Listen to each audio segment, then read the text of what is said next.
É o boom das commodities de segunda-feira. Essa segunda-feira eu não lembro qual é, acho que é 3 de novembro, uma coisa assim. Uma semana que promete ter muita gente bonita. Não, tem muita. Essa foi uma fala do Rock Go, do extinto saudoso Rock Go. Bom, tem umas workshops aí de videomapping que eu pretendo não esquecer. Tá tudo, tá tudo registrado, eu tirei print de tudo, tá tudo no meu celular. Eu vou começar a usar a agenda do celular para não esquecer, mas por enquanto eu vou ler algumas notícias do Brasil. Pelo que eu tenho acompanhado na globosfera brasileira, com meus meninos, com a Múrcia aqui. Os meus cachorros querem ir embora, porque tá muito frio. Tá muito vento, tá ventando. Mas vamos fazer um 47 minutos, tô nem aí. Vamos pro Largo da Batata. o Rui Pimenta vive falando que esse maluco Boulos, Guilherme Boulos, ele vivia chamando o povo pro Largo da Batata. Sei lá. É engraçado, né? Eu nunca estive em São Paulo. Pelo que eu entendo, o Largo da Batata é um lugar muito pelego, que não acontece nada.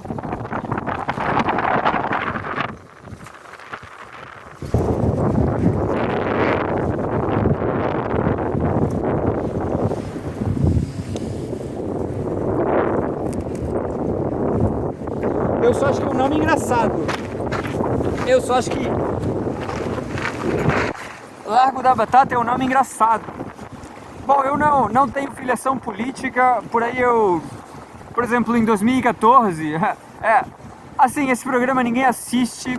Em 2014, eu acompanhei a Luciana Genro. Hoje eu fiquei assistindo aí uma entrevista com o Tarso Genro, o pai dela. Eu queria ser o genro dele. A Luciana Genro era muito bonitinha em 2014, deve continuar sendo. Eu, ultimamente, não sei exatamente porquê, mas eu me apaixonei por um monte de gatinhas do Brasil. Talvez seja questão astrológica, sei lá. A questão é que eu descobri que eu acho a Daiane Santos muito linda. Eu também já tinha descoberto um tempo atrás que eu acho a Denise Assis muito linda. Que nem eu falei a vez passada, apesar da diferença de idade, né? Com a Denise Assis, eu devo ser muito jovem. Eu tenho 38 anos.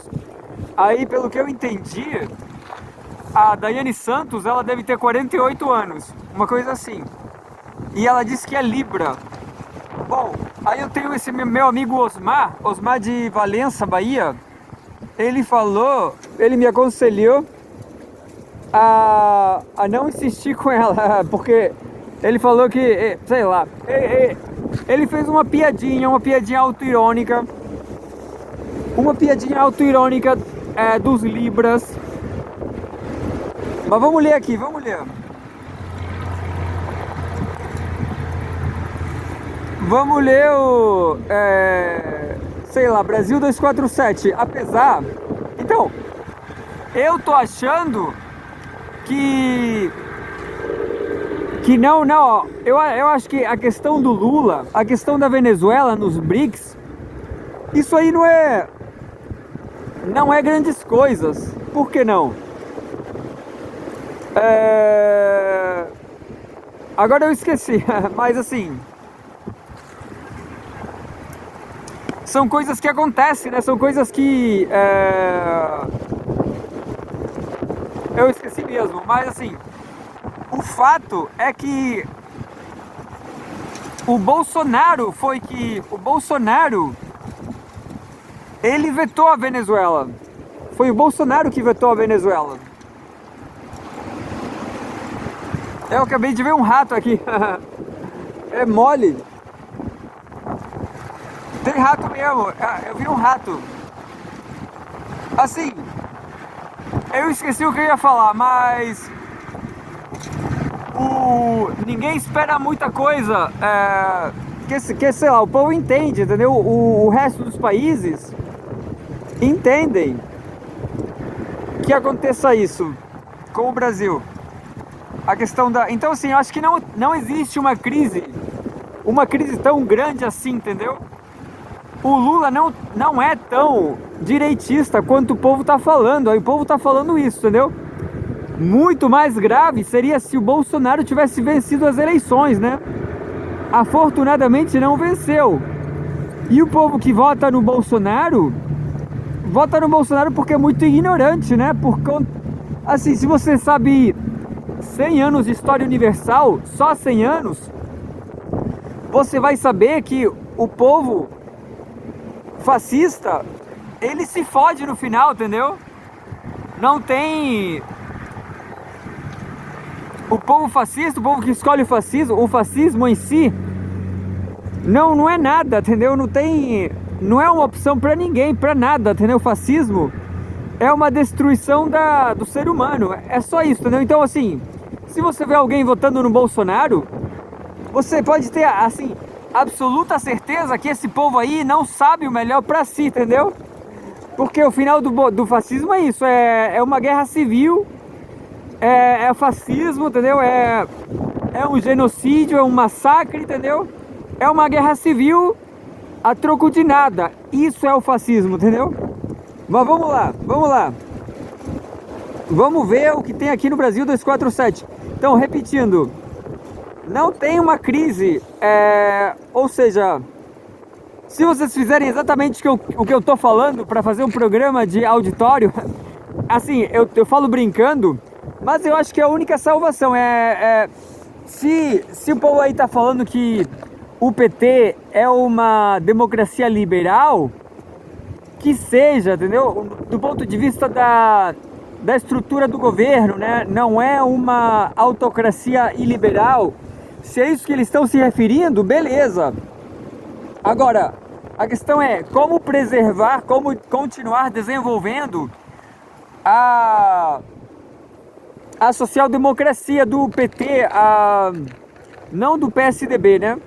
Como continuar desenvolvendo isso que é muito bom, né? Só o fato de ter um Enem com questões progressistas já é muito progresso, né? Vamos lá, vamos ler notícias.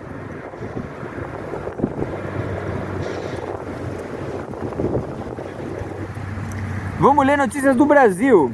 Brasil. Presidente da Petrobras destaca a importância da produção de petróleo no Brasil. Não dá para abrir mão. A publicação ocorreu em um momento em que a Petrobras aguarda a concessão da licença ambiental para explorar a margem equatorial brasileira, 4 de novembro. Magda Chambriard, 247.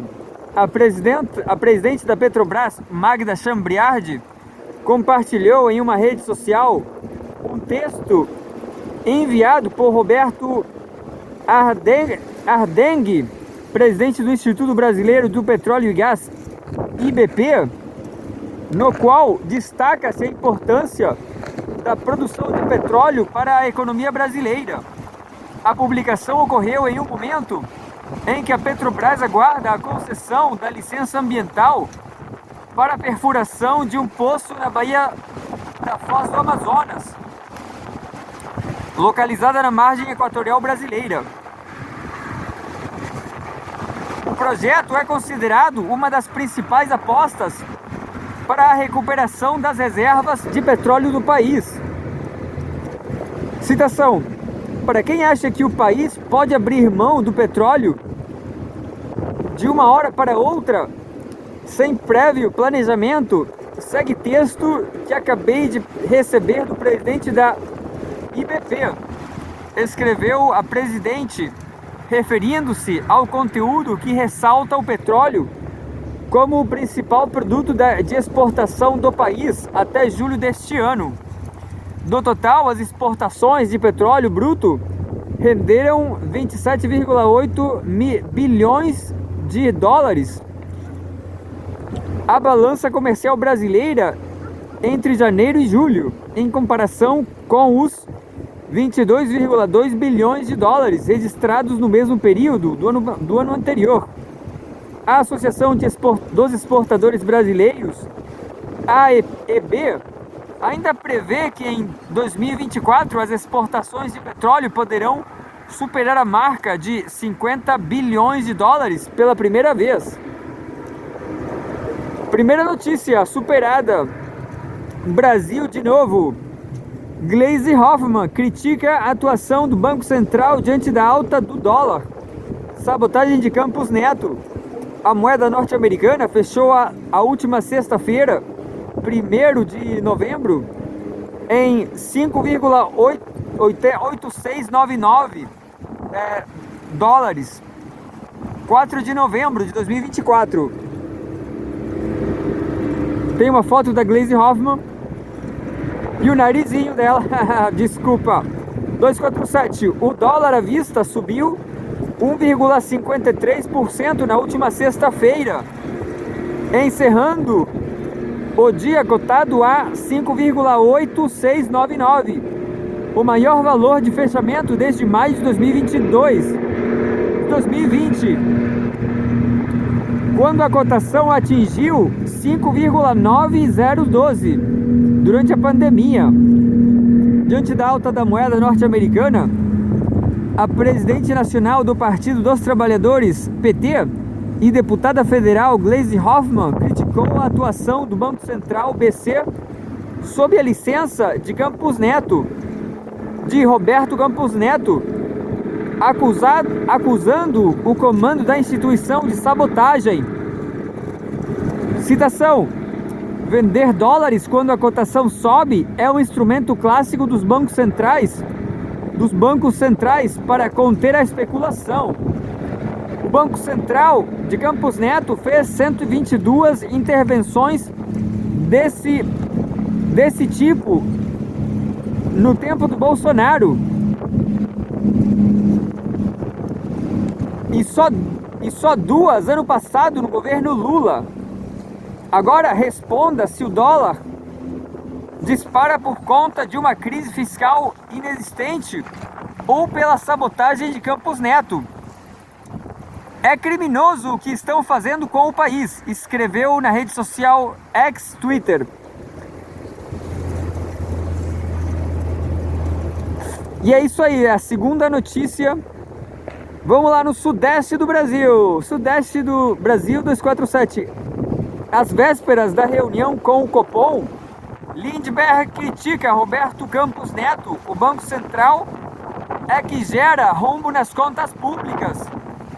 De acordo com o deputado, não há descontrole inflacionário no Brasil, nem falta de compromisso do governo Lula com a estabilidade fiscal.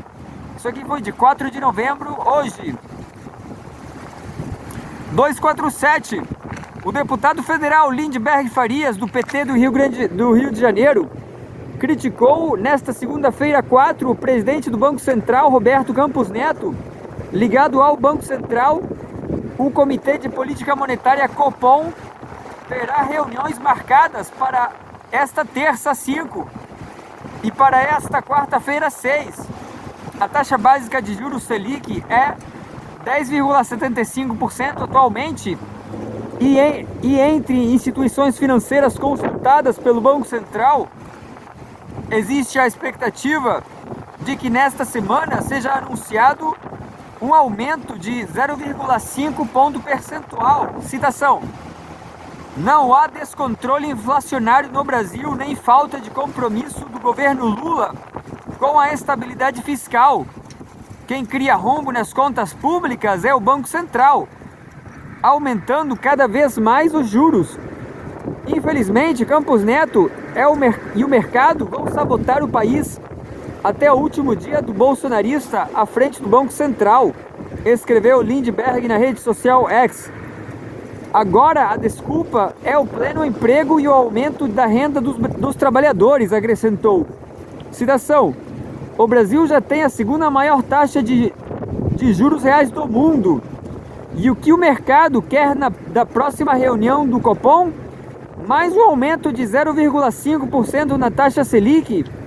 o que significaria uma taxa básica de 11,25%.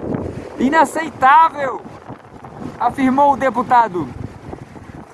O mandato de Campos Neto acaba em 31 de dezembro.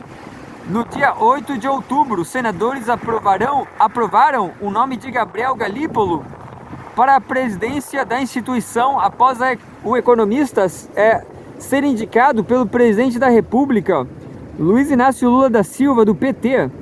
O atual diretor de política monetária do Banco Central conseguiu 66 votos favoráveis e apenas 5 contrários no Senado.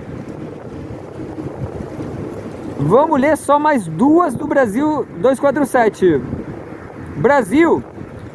Reunião de Lula sobre pacote fiscal é encerrada sem anúncio. E debate com ministros deve seguir. Nesta segunda, o ministro da Fazenda havia dito que as medidas fiscais a serem anunciadas pelo governo estavam, citação, muito avançadas do ponto de vista técnico. Essa notícia é de hoje também. O Lula está na foto, parece ter apanhado do banheiro, né? Sei lá. O Lula ficou com uma expressão meio pálida, né?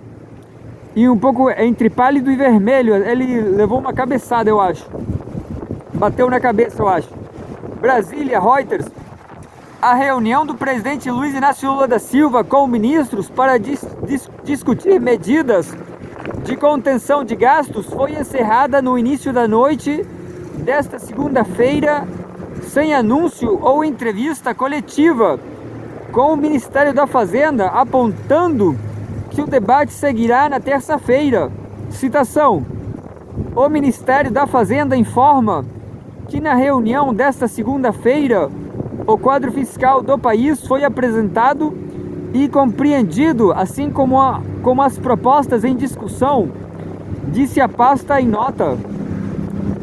De acordo com o Ministério, na continuidade da reunião da terça-feira, outros ministérios serão chamados pela Casa Civil, citação, para que também possam opinar e contribuir. Mais cedo, nesta segunda, o ministro da Fazenda, Fernando Haddad, havia afirmado que as medidas fiscais a serem anunciadas pelo governo estavam muito avançadas do ponto de vista técnico, ressaltando acreditar que elas poderão ser anunciadas nesta semana, o que colaborou para uma melhora de humor no mercado. Participaram do encontro no Palácio do Planalto Haddad e os ministros da Casa Civil, Rui Costa, do Planejamento e Orçamento, Simone Tebet, da Gestão, Esther Dweck, da Saúde, Nízia Trindade, da Educação, Camilo Santana, e do Trabalho, Luiz Marinho. Na última semana, Marinho afirmou a jornalistas que não havia sido consultado sobre eventuais ajustes em programas trabalhistas com o abono salarial e o seguro-desemprego, o que significava para ele que essas medidas não estavam sendo cogitadas. A reunião, iniciada no meio da tarde, também contou com a presença do secretário executivo da Fazenda, Dario Durigan, o secretário de Política Econômica da pasta, Guilherme Melo, e a secretária executiva da Casa Civil, Miriam Belchior.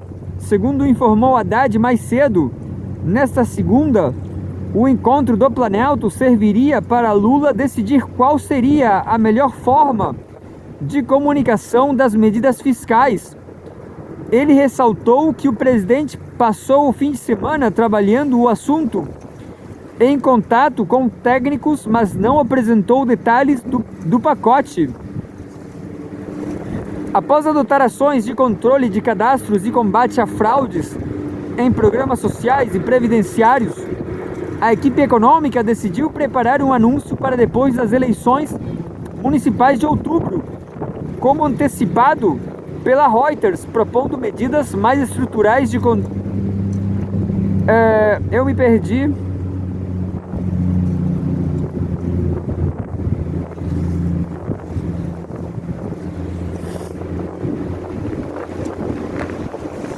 Reuters, propondo medidas mais estruturais de controle de gastos. O objetivo do governo é dar sustentação ao arcabouço fiscal e reduzir a trajetória da dívida pública. Entre as ações estudadas nos últimos meses, a equipe econômica avalia ajustes em programas como o benefício de prestação continuada, auxílios previdenciários e pisos de saúde e educação. Tem uma notícia de economia também. Vamos ler essa de economia do Haddad. Economia.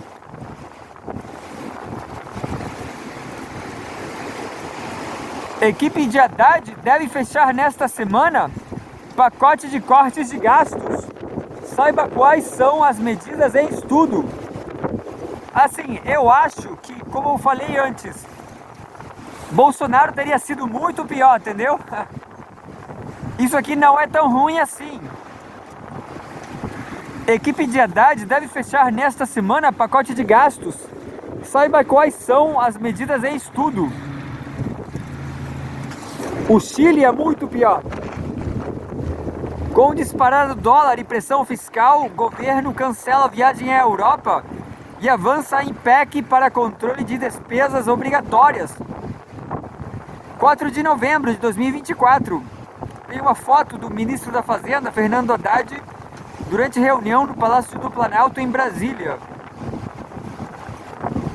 O ministro da Fazenda, Fernando Haddad, cancelou sua viagem à Europa, prevista para esta segunda-feira, 4, concentrando-se na elaboração de um pacote de corte de gastos diante da recente alta do dólar e da necessidade de estabilizar as contas públicas. A decisão foi anunciada pelo Ministério da Fazenda, que comunicou que o presidente Luiz Inácio Lula da Silva solicitou a permanência de Haddad em Brasília para discutir as medidas econômicas. O cancelamento da viagem ocorreu após o movimento de alta do dólar, que fechou a 5,869 na sexta-feira 1º, maior cotação desde maio de 2020. A valorização da moeda americana foi impulsionada pelo aumento das incertezas fiscais e a proximidade das eleições nos Estados Unidos, onde o favoritismo do candidato republicano Donald Trump também mexe com o mercado internacional. No Brasil, o adiamento das medidas fiscais pressionou ainda mais o câmbio, refletindo o receio dos investidores quanto à sustentabilidade da dívida pública. As medidas de corte de despesas ainda estão em fase de ajuste, mas o governo se organiza para apresentar uma proposta de emenda constitucional PEC que possibilite o controle do orçamento federal de forma mais flexível.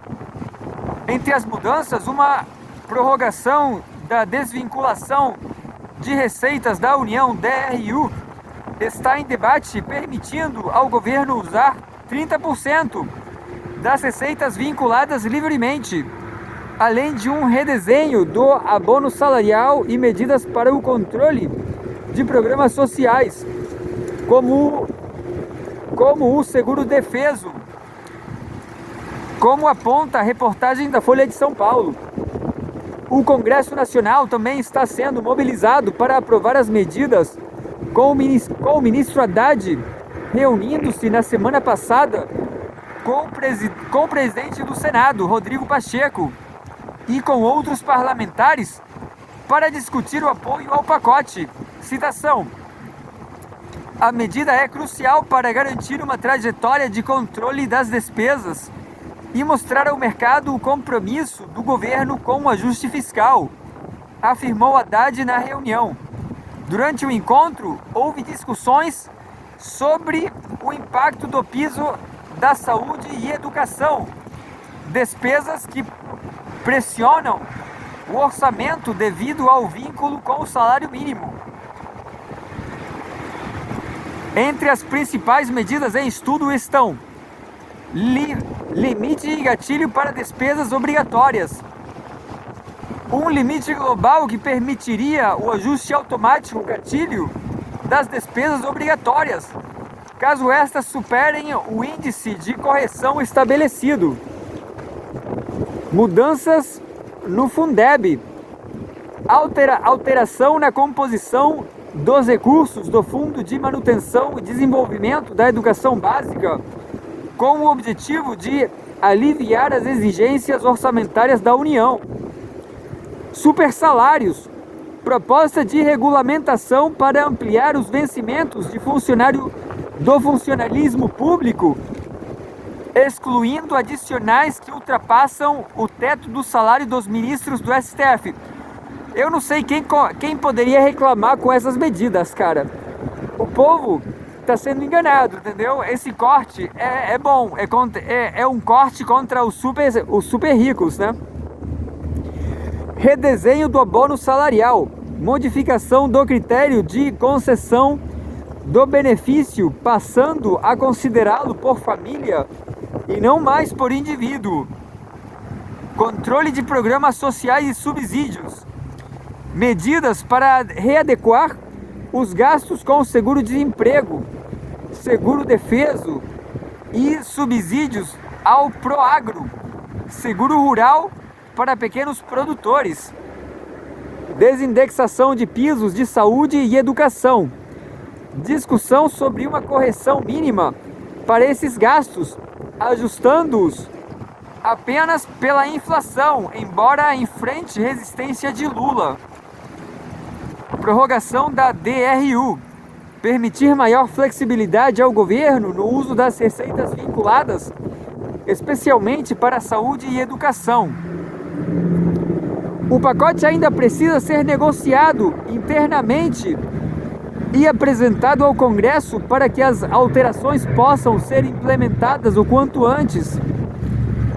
No entanto, o governo enfrenta desafios com a resistência de setores da própria base de apoio, além das discussões sobre o impacto das medidas na execução de políticas públicas em áreas sociais. Eu acho que tá ótimo. Não é tão grave. Vamos ver o tempo.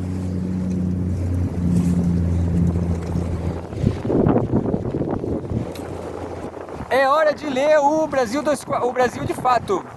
Vamos ler o Brasil de Fato agora. Só um segundo.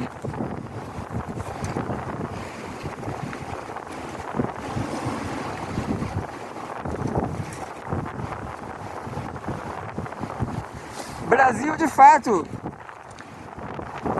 Tentando achar alguma coisa do Brasil. Austeridade. O mesmo assunto, né? Do Haddad. Austeridade do Haddad. Governo se reúne e deve anunciar corte de gastos nesta semana. Medidas de contenção de despesas são criticadas por movimentos e especialistas que veem risco de desinvestimento social. Redação: Brasil de Fato, São Paulo, 4 de novembro. Fernando Haddad e Simone Tebet namorando. Brincadeira. Estiveram com Lula. A Simone Tebet não é feia, hein, cara? Mas enfim, é golpista.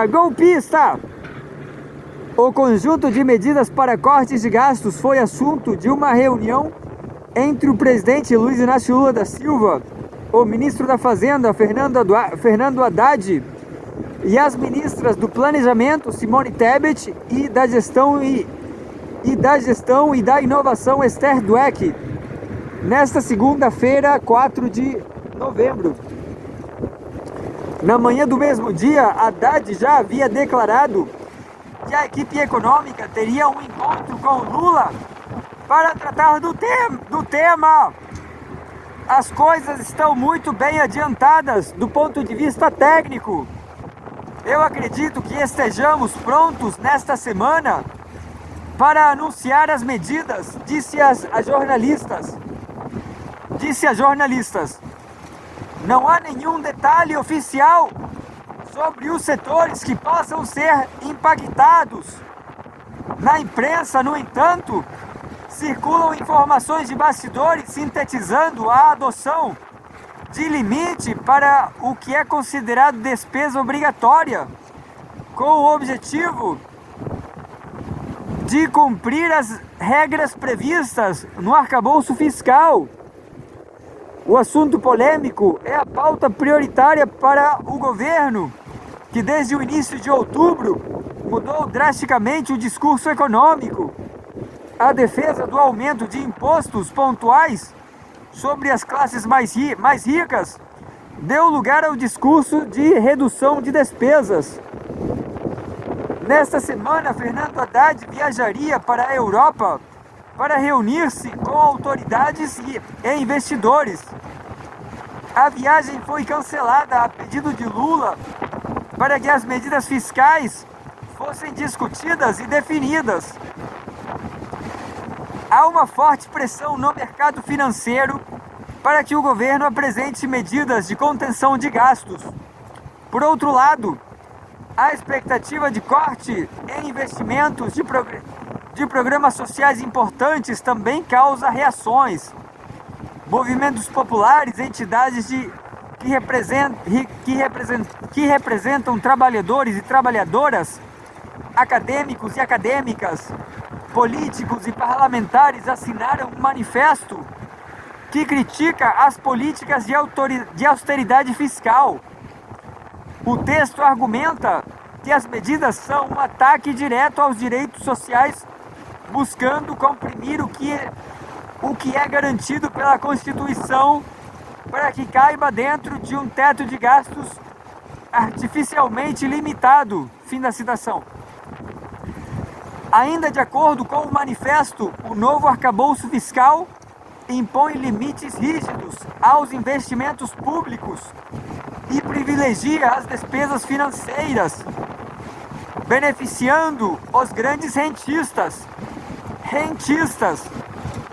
O documento afirma que a fórmula foi criada para impedir que direitos sejam acomodados no que não está limitado.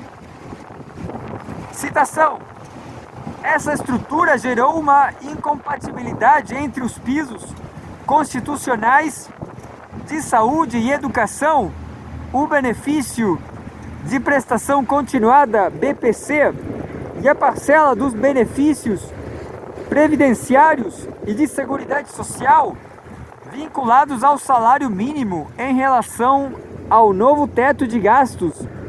Alerta o texto, edição Martina Medina. Vamos ler mais uma do Brasil de Fato. Brasil de Fato Política. Programas em xeque. Corte de gastos contraria a agenda política que elegeu Lula, diz integrante do INESC. Nathalie Begin afirma que governo opta por caminho mais fácil ao sinalizar cortes para satisfazer pressão de ricos. Isso aqui foi escrito por Vinícius Konchinski. Brasil de Fato, Paraná, 19 de outubro. Mas assim, é muito antigo, sinto muito.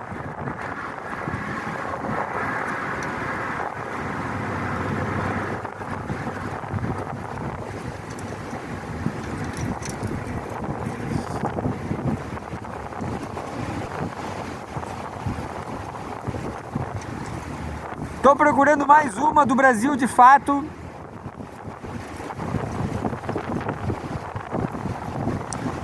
Uma sobre o Brasil.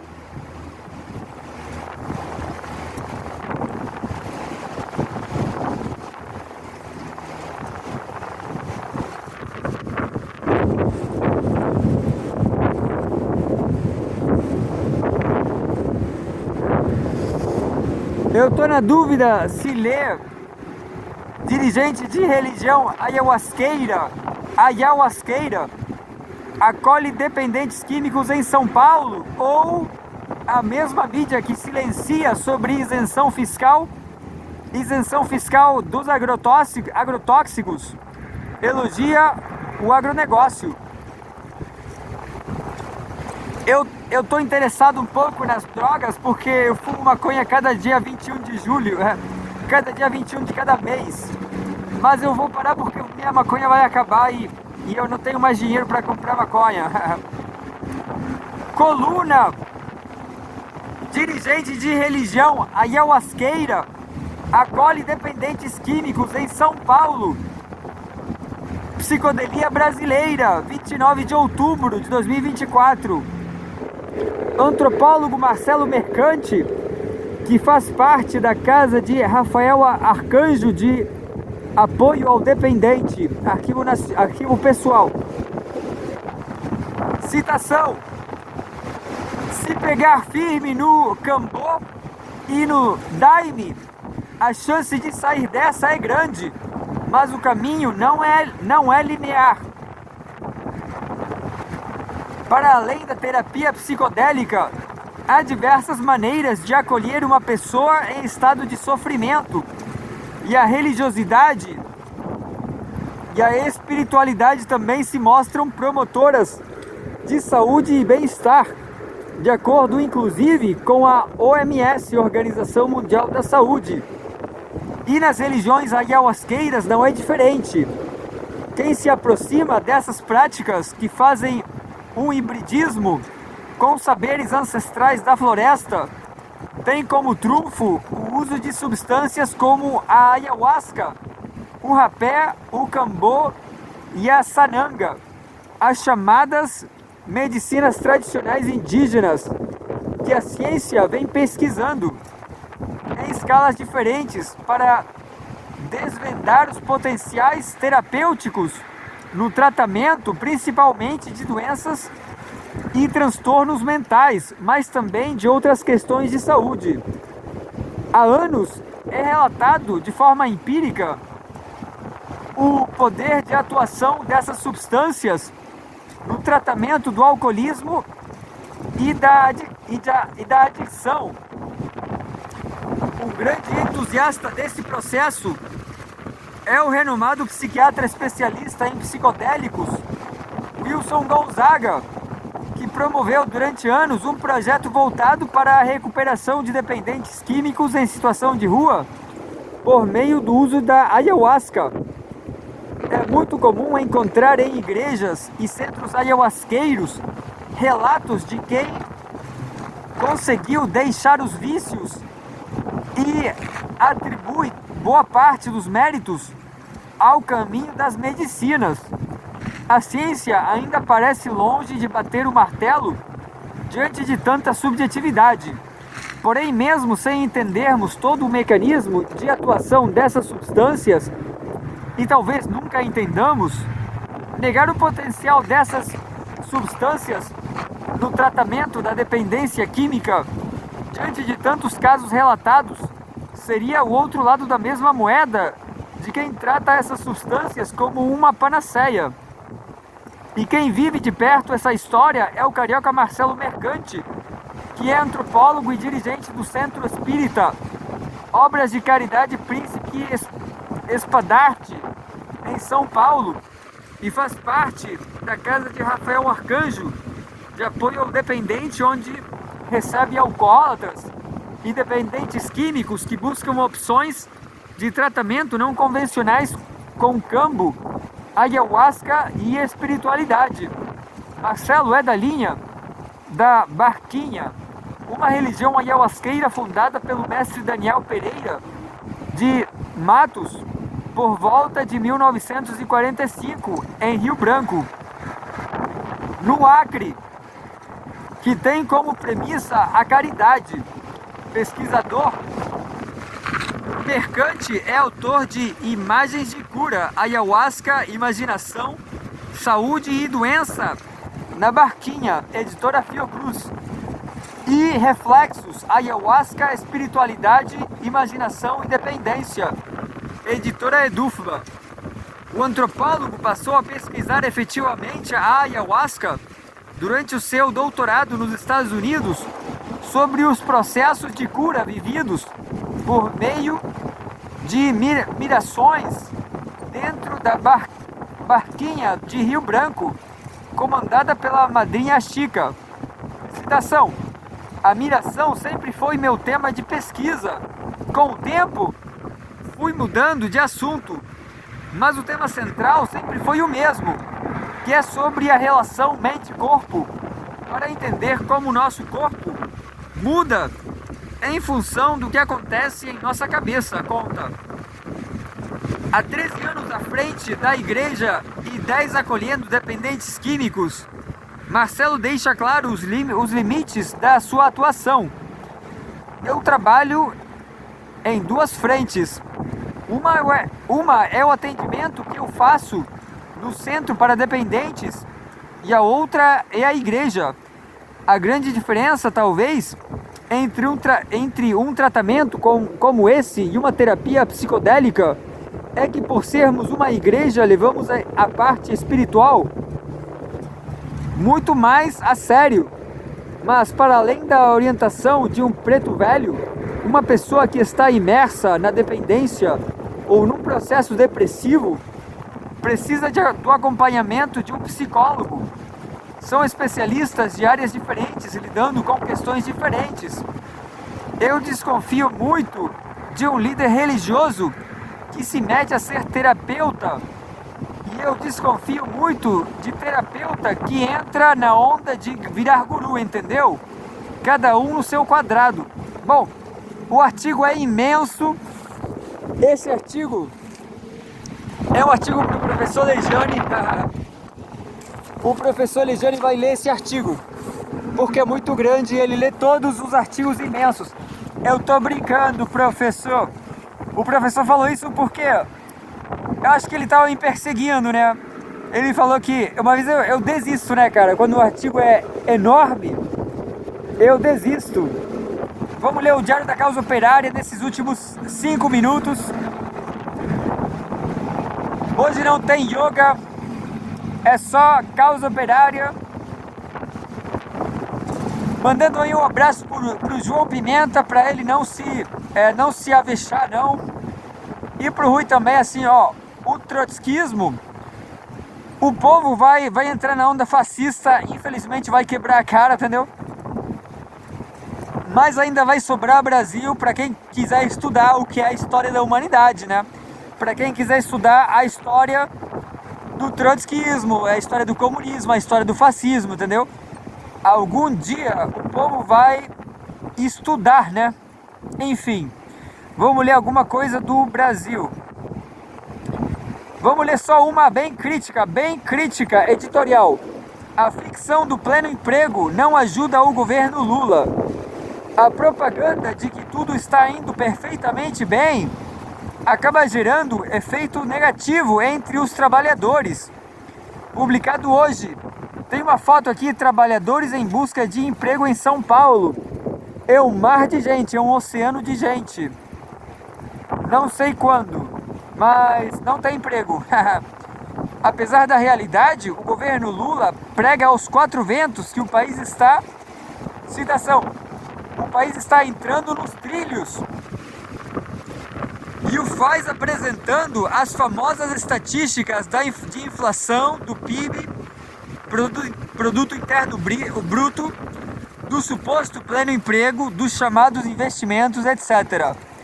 Talvez uma das maiores críticas que possa ser feita ao governo seja o fato de não apresentar o que realmente está acontecendo, pois o dia a dia do trabalhador revela que pouco ou nada mudou da época de Jair Bolsonaro para cá. Na verdade, a tendência é que tudo tenha piorado, pois esse é o rumo natural de um regime capitalista, como o do Brasil, especialmente diante da inércia. A política de apresentar que tudo está bem e dentro dos planos, vento do caralho. A política de apresentar que tudo está bem dentro dos planos visa também manter uma determinada base do Partido dos Trabalhadores que, caso o governo apresente as coisas tais como elas são, tende a se desgarrar do partido e abandonar o barco em busca de outro lugar ao sol. Outra razão para isso é a propaganda. É preciso fazer propaganda de que tudo está bem para ver se isso convence outra parte da base do partido, especialmente a parte popular, que efetivamente votou em Lula. Assim, toda a política do governo estaria certa, e o que está errado não deve ser criticado em hipótese alguma.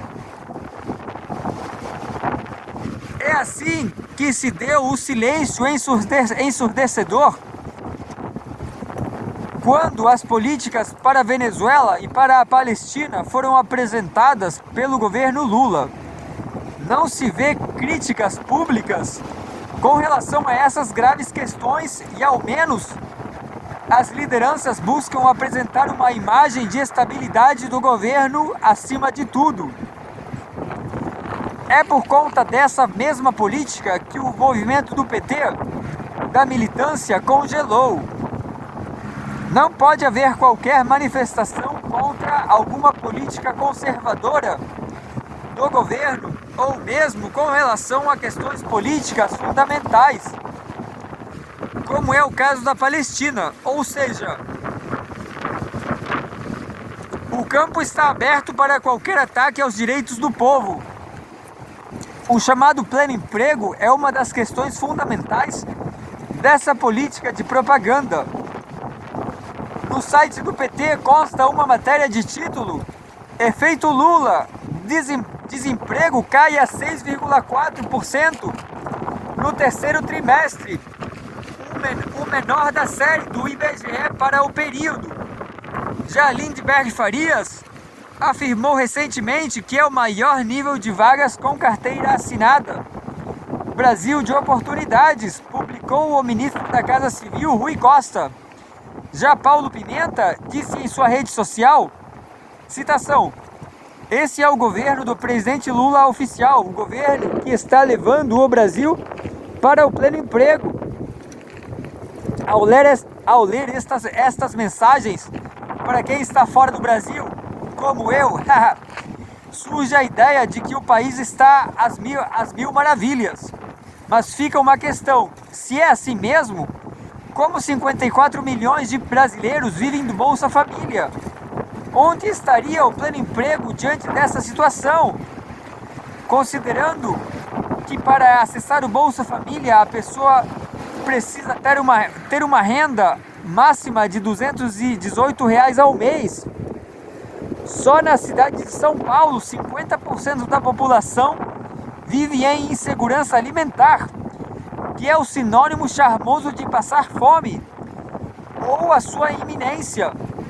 Esses são os dados do Conselho Municipal de Segurança Alimentar e Nutricional da capital. Mas não é preciso ser ministro da Economia para ver que as coisas não vão tão bem assim. Mesmo os empregados não sabem o dia do amanhã. Em janeiro de 2024, por exemplo, 1,8 milhão de trabalhadores foram demitidos. Os preços dos produtos elementares em qualquer mercado simplesmente não abaixam. Nem falar da gasolina e demais combustíveis que também não sofreram qualquer redução significativa desde Jair Bolsonaro. As passagens de ônibus e outras despesas dos trabalhadores também não reduzem e o salário também não aumenta. Para os empregados as coisas não mudam muito. Existem vales-refeição na casa dos R$ 9,00 por dia. O que um trabalhador pode almoçar com R$ 9,00? No LinkedIn, uma plataforma de empregos, viu-se recentemente a candidatura de 1.000 pessoas para uma vaga de assistente em hospital que paga R$ 1.600, o que mostra a decomposição total do regime de emprego. Ou estão todos os 1.000 candidatos desempregados, ou muito mal empregados ganhando menos de R$ 1.600. Enfim, eu diria que já deu a hora. Assim, talvez esteja completamente certo O que a pessoa pode comprar? O que a pessoa pode comprar? Olha lá, eu acho que é o planeta Vênus, ó. A Lua e Vênus. A pessoa pode ir no restaurante de R$1, porra. Desculpa, Rui. Desculpa, PCO. R$1.600 no Nordeste, dá pra viver bem, cara.